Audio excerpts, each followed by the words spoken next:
Əgər imtahanda hamıdan yüksək nəticə toplamaq istəyirsənsə, bu video mütləq axıra qədər bax. Bir neçə dəqiqəni alacaq. Ondan sonra videonu bağlayırsan, gedirsən dincəlirsən. İndi isə keçək videonun əsas hissəsinə. Deməli, uşaqlar, əvvəlcə onu deyim ki, indi sabah son gündür, yəni sabah imtahan gündür, bu gün sondur da. Sabah imtahan verməyə gedəcəksiniz. İndidən vərəqlərinizi, vəsiqənizi, qələminizi, pozanınızı hazır eləyin. Bir failin içərisinə qoyun və ən çox görüləcək yerə qoyun. Və vəsiqənizi götürüb baxanda özünüzün olduğuna əmin olun. Dəfələrlə şahid olmuşam. Uşaq atasının vəsiqəsini gətirir, anasının vəsiqəsini gətirir. Fikir vermir də, vəsiqə də oxşuyur bir-birinə, götürüb gətirir. Siz baxın, oxşadır. Əmin olun, sonra qoyun faili. Birinci bunu hazır eləyin. İndi videonu saxlayın, gedin onu eləyin. Sonra gəlin təzədən bax. Telefonunuzu özünüzə aparın. Bu belə. İkinci məsələ, imtahanın çətinliyi asanlığı ilə bağlı. Uşaqlar, öncəliklə bunu deyim, biraz reklam edib, sonra bu hissəsini deyəcəm. Sabah imtahan bitir. 9-cu siniflər dincəlir. 11-ci siniflərdə bir aydan sonra imtahan verəcək. May ayının 1-dən bizim 4 dənə qrupumuz başlayacaq. Proqram 3 aylıqdır. May, iyun və iyul. 3 aylıq proqram. 8-ci siniflərdə qoşula bilər, 9-cu siniflərdə, 10-cu siniflərdə.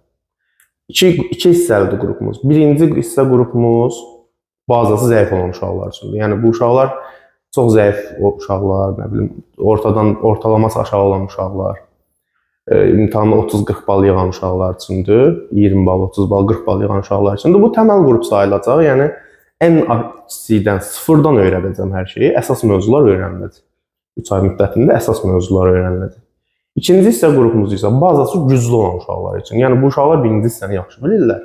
İkinci hissəni öyrənmək istəyirlər və özlərini daha da inkişaf elətdirmək istəyirlər. Fərqli sual tipi görmək istəyirlər. Yəqin ki, mənim fərqli sual tiplərimi görmüsünüz. O tipdə sual işləmək istəyirlər. Onlar üçün də ayrı 2 dənə qrupumuz var və həqiqətən də çox güclü uşaqlar olacaq orada. Məsələn, o qrupdan 280, 300 ballı uşaqlar belə çıxıblar. Yəni və qiymətlər də cüz endirimdədir. Əmin olun ki, çox faydalı olacaqsa, növbəti il yoldaşlarınız sentyabrda hazırlığa başlayanda siz onlardan fərqlənmək istəyirsinizsə, 3 aylıq qrupa qoşulun. Dincəlmək vaxtı indi deyil. 11-ci sinif imtahanlarından sonra dincələrsiniz. İndi çalışmaq vaxtı uşaqlar. Bu bitdi. Gəldik sabahki imtahanın asan ya da çətin olmasına. Deməli uşaqlar, birinci və ikinci zonanın imtahanı kimi olacaq. Səhv sual olmasa ki, düşünürəm səhv sual olmayacaq, bu dəfə ciddi nəzarət eləyəcəklər. Çünki birinci zonada oldu, 2-də səhv sual olmadı. İndi düşünürəm ki, 3-də də olmayacaq. Mən məsləhət görərəm ki, imtahana başlayanda ilk eləyəcəyiniz iş, açıb ingilis dilinin listening suallarına baxırsınız, öz diqqətlə incələyirsiniz, suallar sizə tanış olsun. Çünki listening oradan səslənəndə oxuduğunuz sözü eşidəcəksiniz. Tanış tutacaqsınız, oradan nədən söhbət gedir. İkinci işiniz isə riyaziyyatın ətraflılarına baxmağınızdır. Riyaziyyat suallarında ətraflılara baxın. Çünki 2-3 dənə çətin sual olacaq, yəni bəri başdan bilin. Bir sual üzərində çox vaxt itirməyin. Gedin riyaziyyatın ətraflarına baxın, yazın, çünki ən azı 40-a yaxın bal ətraflılar verir. Yəni uşaqlar, bunu əldən çıxarmaq olmaz. Gedirsiniz, baxırsınız, yazırsınız, yaza bildiyinizi yazırsınız. Sonra keçirsiniz, istəsəniz Azərbaycanın nə keçərsiniz, istəsəniz riyaziyyatın açıqlarına və qapalılarına keçərsiniz. Uşaqlar, riyaziyyatın açıq və qapalı sualları çətin olmayacaq. Yaza biləcəyiniz sual. Ən azından 12-13 dənə su kimi sual olacaq. Adi toplama çıxma sual olacaq.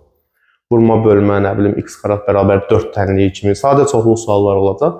Yəni nə olur olsun, elə 10-12 dənə elə sual olacaq. Birinci onları yazın. Sonra istəyirsiniz keçərsiniz Azərbaycan dilindən, sonra ingilis dilindən. Hansı indi özünüz qərar verərsiniz o anlıq. Amma əsas uşaqlar, riyaziyyatın ətraflı suallarını boşlamayın. Deməyin ki, yaza bilmərəm. Diqqətli olsanız yaza bilərsiniz. Çünki 1-2 dənə bəlkə fərqli suallar, amma əksərən çox rahat suallar olacaq. Yaza biləcəyiniz suallar olacaq. Yəni baş eləyə biləcəyiniz suallar olacaq. Unutmayın. Ola bilər ki, uşaqlar, indi video dedim ki, qısa olacaq, çox uzatmıram. Bunu da deyirəm, yekunlaşdırıram. Əvvəlcə uğurlar əlbinizə. Nə olur olsun, imtahan pis də keçsə, yaxşı da keçsə. Asan da olsa, çətin də olsa. Heç bir önəmi yoxdur. Xüsusilə 9-cu sinifsiniz siz. Bu imtahanın sizin üçün heç bir əhəmiyyəti yoxdur. Kollecə gedirsinizsə əhəmiyyəti var. Universitetə hazırlaşırsınızsa heç bir əhəmiyyəti yoxdur. Başa düşürəm. Valideynlərinizi razı salmağa çalışırsınız. Müəllimlərinizi razı salmağa çalışırsınız. Anlayıram uşaqlar. Mənim şagirdlərim də elədir, siz də başqa müəllimlərin şagirdlərisiniz, aranızda mənim şagirdlərim də var. Bu günə qədər xeyli sayda sınav paylaşmışıq, sayını itirmişəm. Xeyli sayda sınav paylaşmışıq, suallar paylaşmışıq, canlılarımız olub, hər tipdə sual işlənilib demək olar. Ola bilməz ki, elə bir mövzu olmasın ki, oradan sual işlənilib. Yəni hər şey eləmişik, siz də hər şey eləmişsiniz. Kim ki çalışıb, kim ki zəhmət çəkib, əziyyət çəkib, qarşılığını mütləq şəkildə alacaq imtahanda.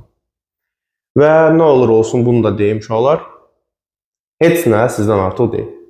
Heç nəyə görə özünüzü, əhvalınızı korlamayın.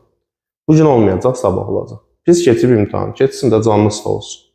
Dünyada almır ki, növbət cəhdinizdə yaxşısını eləyərsiniz. 11-ci sinifdə daha yaxşısını eləyərsiniz. Ruhdan düşmürük, maksimum əlimizdən gələn ən yaxşısını eləyirik. Əmin olun ki, bacaracaqsınız uşaqlar. Əmin olun. Bu qədər, daha uzatmıram. Sabahki imtahanda hər birinizə uğurlar. İmtahandan çıxan kimi də burada canlımız olacaq, canlı açacaq. Sualları tək-tək izah eləyəcəm. Və buradakı nömrəyə ya da burada ikisindən birində olacaq da. İmtahandan çıxan kimi səliqəli şəkildə çəkib göndərirsiniz.